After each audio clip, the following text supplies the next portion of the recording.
There's a massive crime wave in Canada of all sorts, especially dramatic, violent crime. I mean, in Toronto and other big cities, car robberies aren't just car robberies anymore. They're home invasions to get the key fobs to rob the cars. And you remember that clip about a month or two ago of a Toronto cop saying, leave your keys near the front door so these home invaders get what they want easily. That was his crime fighting advice. Remember that insane clip?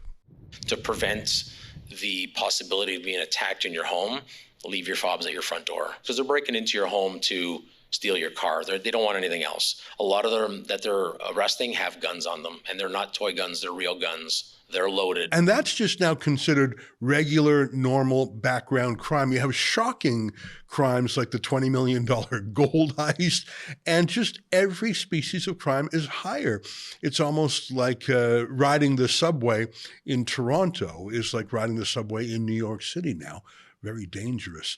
It's terrible in big cities, but everywhere. I mean, what even is crime in the mind of the Liberals? And I say this because something that we regarded as a low-rung crime that would get you climbing up the ladder of criminality, namely using hard drugs, the government now has normalized and legalized that. In fact, the disgraceful cabinet minister Yara Sachs is basically Trudeau's drug pusher, trying to get hard drugs out on the streets to the addicts. They want to continue that, so they don't even regard that as crime.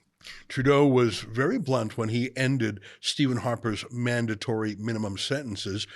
And that goes to my point of, I don't think Trudeau thinks crimes are crimes. He's like those George Soros DAs in the United States that we don't hold people on bail, don't pursue charges against left-wing criminals.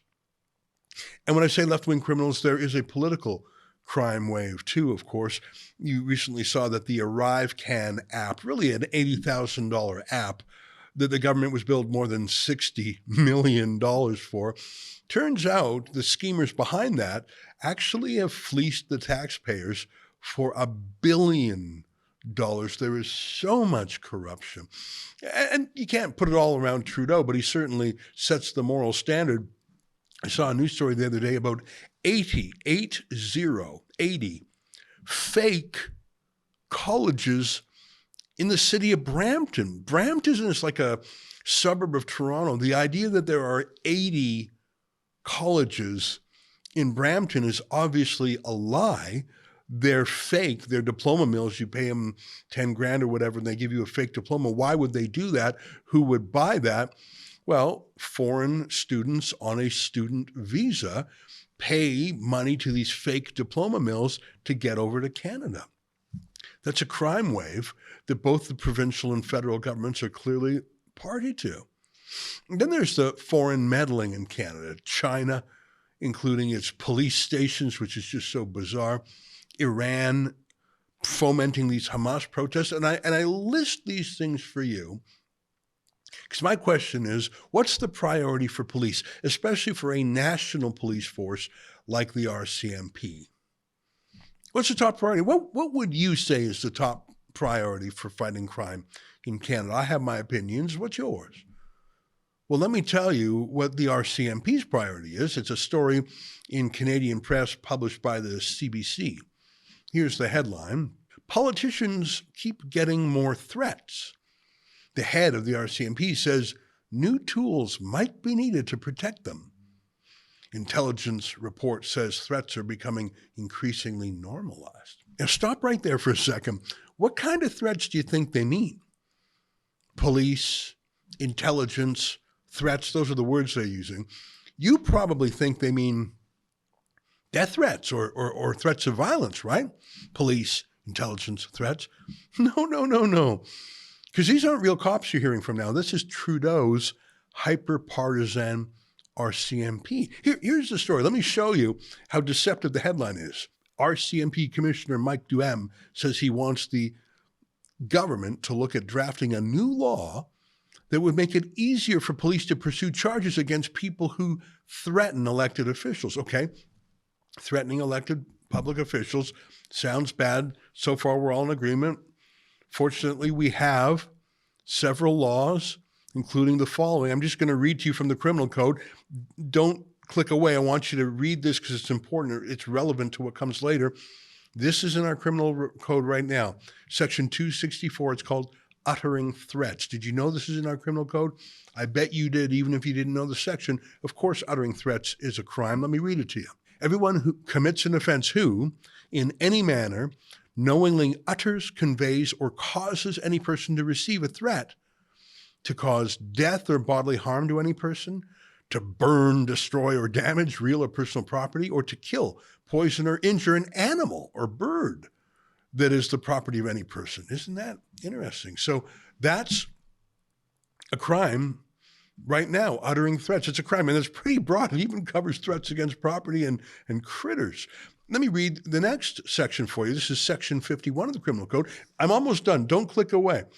Everyone who does an act of violence in order to intimidate Parliament or the legislature of a province is guilty of an indictable offense and liable to imprisonment for a term not exceeding 14 years. So don't take on Parliament. They have a special protection. And then here's the law that I think is probably the most applicable. It's the law against harassment, which covers things like stalking. I'll read it to you also. You're getting smart on the criminal code today. Criminal harassment, section 264, no person shall, without lawful authority, and knowing that another person is harassed or recklessly as to whether the other person is harassed, engaged in conduct referred to in subsection 2, that causes that other person reasonably, in all the circumstances, to fear for their safety or the safety of anyone known to them. And here's the list of prohibited conduct. The conduct mentioned in subsection 1 consists of repeatedly following from place to place the other person or anyone known to them, repeatedly communicating with, either directly or indirectly, the other person or anyone known to them, besetting or watching the dwelling house or place where the other person or anyone known to them resides, works, carries on business, or happens to be, or engaging in threatening conduct directed at the other person or any member of their family. That's the law against harassment. That's pretty big, isn't it? I'd say it's much more expansive than uttering threats or besetting a Parliament. Now, I'm going to keep reading this news story, but I wanted to show you those laws that are on the books right now. Let me keep reading, because if you were to read that CBC story, you'd be sort of worried, right? Here, let me read. The Mounties are seeing an increase in invective directed at politicians, including comments from the same individuals on multiple occasions, Duheme said in an interview. Comments? Invective? I know what comments are. They're any chatter. Invective is sort of negative comments. But weren't we talking about real threats? Weren't we talking about police stuff instead of just mean comments? So I thought this was about violence and protecting the lives of MPs. It's just about invective? Let me keep reading. However, often the behavior does not meet the criminal code threshold for laying a charge of uttering threats. Quote, so that's sometimes a challenge, Duheme said. But are there other tools that we can use? Is there anything else that we could add to the criminal code that can address the situation? Hang on. So they're not threats, not under the criminal code. They're not crimes. I read to you 3 sections, including harassment, which is pretty broad. I mean, there's a lot of power in the laws I just read to you, but Trudeau's hand-picked top cop, he's not interested in that. He wants something more. And weirdly, he's lobbying Parliament for that? Is that his job, to have non-crimes added to his to-do list? I'll keep reading. Duheme said that RCMP hopes to work with Public Safety Canada and the Department of Justice on the possibility of a new provision to address the phenomenon. Quote, it'd be nice to see if we could look at that, he said. Quote, people feel more free to express what they really think, which is a good thing, but it has to be done in a civil way. Every elected official has a right to feel secure in doing their job, unquote. But hang on, is that actually true? Remember what Salman Rushdie said about the butt brigade. Oh, I believe in free speech, but you have to be civil, but politicians can't feel bad. Here's what Salman Rushdie said about people who said, I believe in freedom, but. Take a look. The moment somebody says, yes, I believe in free speech, but, I stop listening. No, because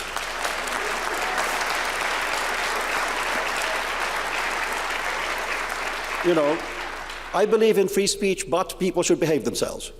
I believe in free speech, but we shouldn't upset anybody. I believe in free speech, but let's not go too far. The point about it is the moment you limit free speech, it's not free speech.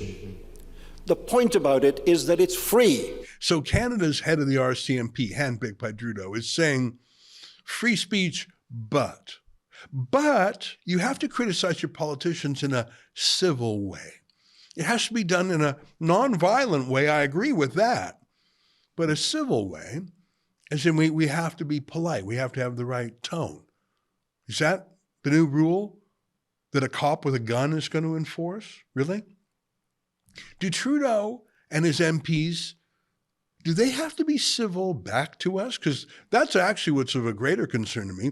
Or can they baselessly call us racist, sexist, homophobic, Islamophobic, transphobic, or whatever else they say all the time?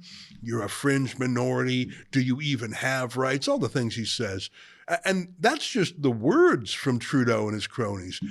What about when Trudeau actually does outrageous things to us? Like, for example, when he set up his bigoted, unscientific no-fly list for people who weren't jabbed, and just takes away our civil liberties or just even raises our taxes in a way that destroys businesses and jobs, the crime waves unchecked, so he can actually do terrible things to us, make housing unaffordable to young people, make the country's quality of life tank. But we have to be civil. Is that what the top cop is saying?